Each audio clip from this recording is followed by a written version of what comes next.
আসসালামু আলাইকুম সম্মানিত বিনিয়োগকারী ভাই ও বোনেরা, আশা করি সবাই ভালো আছেন। আজকের ভিডিওর টপিকটি ইতিমধ্যে আপনারা স্ক্রিনে দেখতে পারতেছেন। আমাদের ভিডিওর আলোচনাগুলো শুনবার আগেই এই সতর্ক বাণীটি অবশ্যই পড়ে নেবেন। পুঁজিবাজারে বিনিয়োগ ঝুঁকিপূর্ণ, জেনে বুঝে বিনিয়োগ করুন।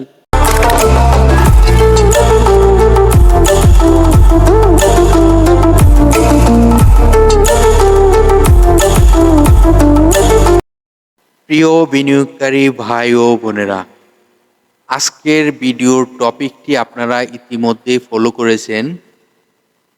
স্টকগুলো কেমন প্রফিট দিতে পারে। তো এই মাসের নতুন প্ল্যানিং আমরা করব যে স্টকগুলো নিয়ে। অবশ্যই মনোযোগ দিয়ে পুরো ভিডিওটি কিন্তু শুনতে হবে, না হয়তো কিন্তু আপনার যে স্টকের আলোচনাগুলো করতে যাচ্ছি এবং যে বিষয়গুলো আপনাদেরকে বোঝাতে যাচ্ছি সেগুলো কিন্তু আপনি মিস করে ফেললে তখন কিন্তু মানে কি কখন কি করতে হবে সেই বিষয়গুলো কিন্তু আপনারা তখন বুঝতে পারবেন না। তো সর্বপ্রথম আমি আগেই বলে নিই, আজকে আপনাদেরকে 9টি স্টকের কিছু সিক্রেট বিষয় বলবো, যে বিষয়গুলো ফলো করে আপনারা বিনিয়োগ করলে প্রফিট করতে পারেন। তো 9টি স্টকের কিন্তু আজকে একে একে 9টি স্টকের তথ্য জানাবো, যে স্টকগুলো দিন শেষে ভালো করবে। এটি আমি মনে করি নতুন মাসের জন্য নতুন 9টি স্টক আমি আপনাদেরকে আজকে প্রকাশ করব। সর্বপ্রথম আমাদেরকে ফলো করতে হবে, আপনারা স্ক্রিনে দেখতে পাচ্ছেন ডিএসসি এক্স সূচকটি আমি স্ক্রিনে ফলো করাচ্ছি আপনাদেরকে। এখন আমাদেরকে কিন্তু ফলো রাখতে হবে, মার্কেট কিন্তু বর্তমানে যে ইন্ডেক্সটি রয়েছে সেই ইন্ডেক্সটি কিন্তু একটি সাপোর্ট জোনের কাছাকাছি রয়েছে। এখন এই ডিএসসি এক্স সূচকটি যদি কারেকশন হয় তাহলে 6238.2 এটি আমি সাপোর্ট ধরে নিলাম। তো এই সাপোর্টটি যদি সে ভেঙে ফেলে তাহলে কিন্তু আরো বড় ধরনের কারেকশন হওয়ার সম্ভাবনা থাকবে। তবে আমার ধারণা এবং আমার যে যতটুক ক্ষুদ্র জ্ঞানে আমার মনে হচ্ছে আমাদের আর বেশি সূচক মাইনাস করতে হবে না, কারণ সূচক যা মাইনাস হওয়ার অলরেডি হয়ে গেছে। এখন এখান থেকে সূচক প্লাস হওয়ার সম্ভাবনা মনে হচ্ছে। তবে এটিও আমি গ্যারান্টি দিতে পারি না, আমাদেরকে কিন্তু ফলো রাখতে হবে 6238, এটি যেন এটির উপরেই থাকে এবং প্লাসেই থাকে। তবে যে সূচক যে 6254 থেকে গত বৃহস্পতিবারে যে ক্লোজিংটি দিয়েছে, এটির থেকে কিন্তু যদি রবিবারে কিছুটা হলো প্লাস থাকে তাহলেও কিন্তু আমাদের জন্য শুভ সংবাদ হবে। তাহলে 6254 প্লাস হলেই কিন্তু আমরা দেখতে পারবো নতুন একটি আপট্রেন্ডটি কি হবে। প্রথমেই আপনাদেরকে বলতেছি 6346.6 রন হবে এই সূচক। এই যে 6346.6 এটি ব্রেকআউট করবে। এটি আপনারা যদি আপনাকে যে পয়েন্টটি আমি দেখানোর চেষ্টা করছি, যে 6254 উপরে যখন যাবে, 6276-কে টাচ করে যখন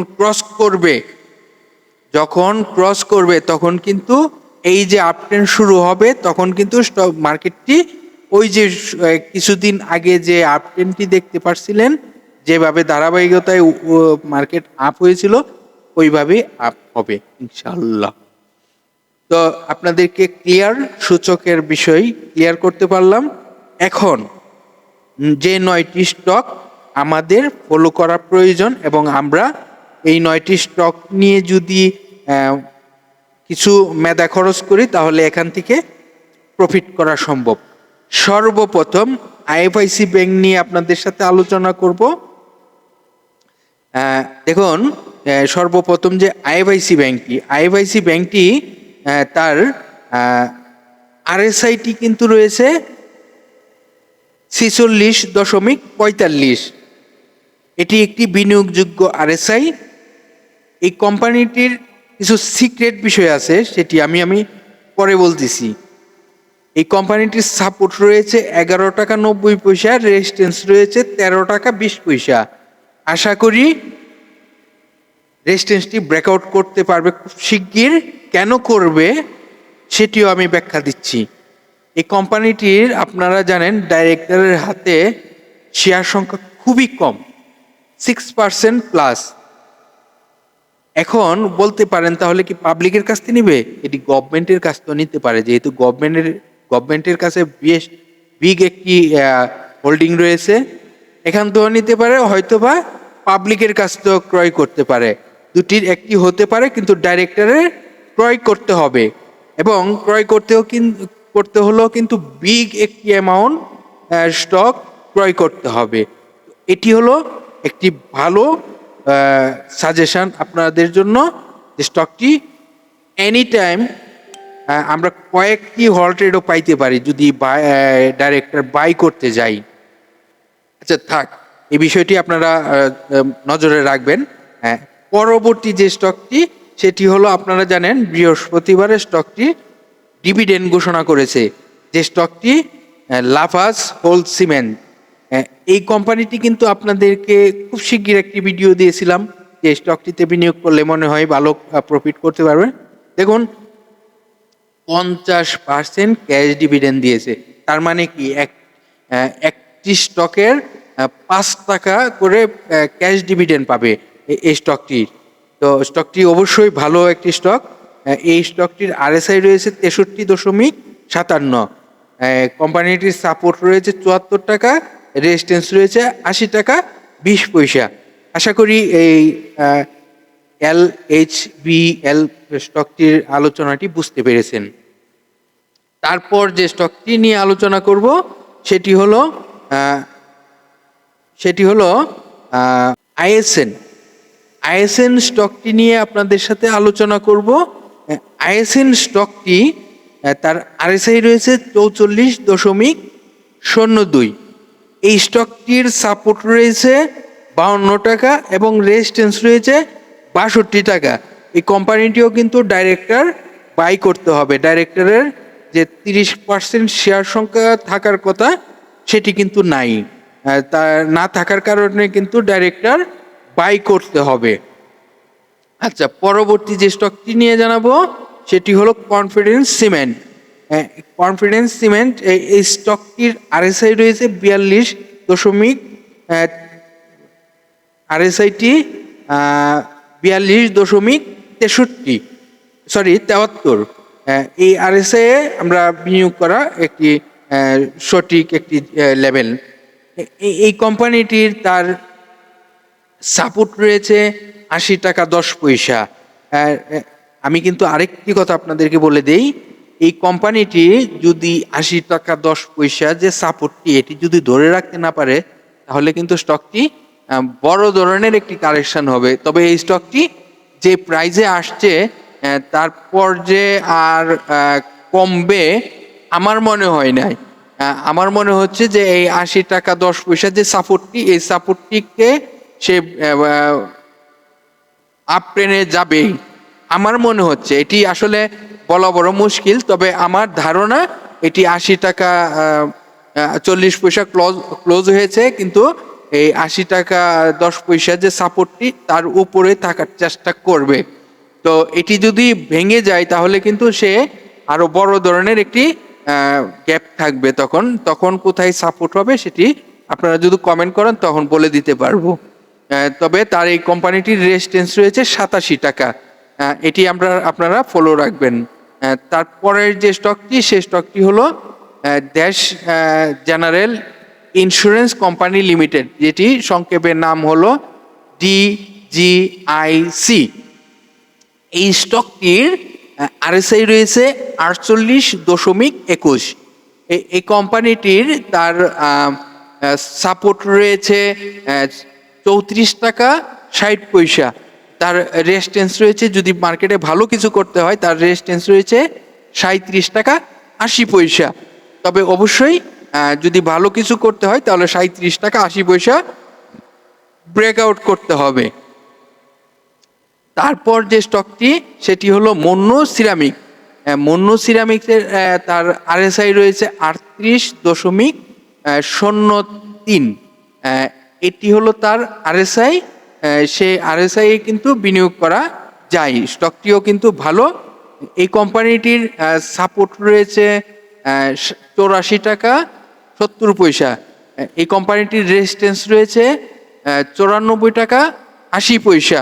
তবে স্টকটি দেখতে পারেন। পরবর্তী যে স্টকটি সেই স্টকটি হলো অ্যাপেক্স স্পিনিং মেল।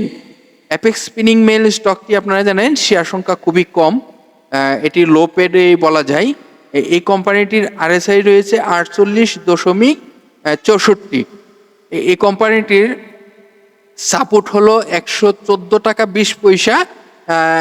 তার রেজিস্ট্যান্স হলো 129 টাকা 10 পয়সা। এটি কিন্তু আপনার এই যে একটি প্রাইজেতে কিন্তু মাঝে মধ্যে ভালো ভালো গ্যাপ দেয়, আবার কারেকশন হয়, আবার গ্যাপ দেয়, প্রফিট দেয়। তো স্টকটি আপনারা নজরে রাখতে পারেন। তারপর যে স্টকটি নিয়ে আলোচনা করব সেটি হলো eastern housing limited company limited. Eastern housing limited যে প্রতিষ্ঠানটি, সেই প্রতিষ্ঠানটির RSI রয়েছে 45.42। এই কোম্পানিটির তার সাপোর্ট রয়েছে 88 টাকা। আবার এই স্টকটি যদি মার্কেটে ভালো কিছু করতে হয় তাহলে রেজিস্ট্যান্সটি রয়েছে 93 টাকা 60 পয়সা।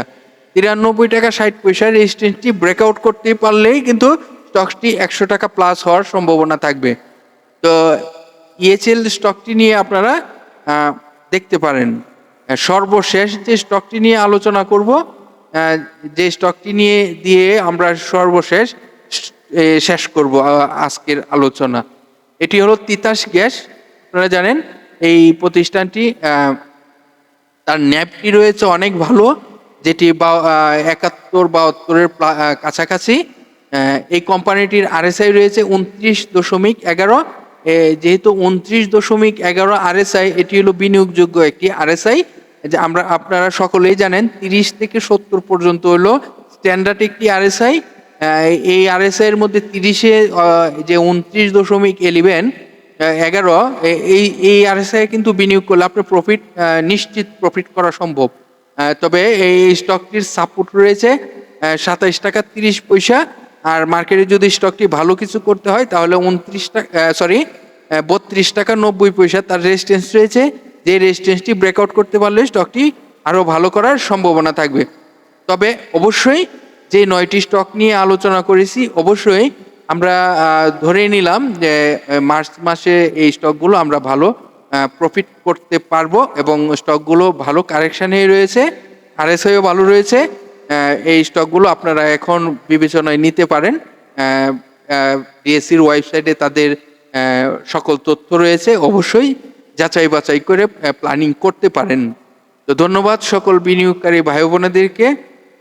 আজকে এই ভিডিওটিতে আপনাদেরকে যে সাজেশনগুলো বোঝানোর চেষ্টা করলাম এবং এই যে ডিএসসি এক্স সূচক যে ইন্ডেক্সটি নিয়ে আলোচনা করলাম, প্রতিটি বিষয়ই যেন অবশ্যই মনোযোগ দিয়ে বুঝবেন এবং মার্কেট চলাকালীন সময় এই বিষয়গুলো নলেজে রাখবেন। তো ভালো থাকেন। আগামীকাল আবার একটি স্টক নিয়ে আলোচনা করব। ততক্ষণ পর্যন্ত আমাদের পাশেই থাকুন।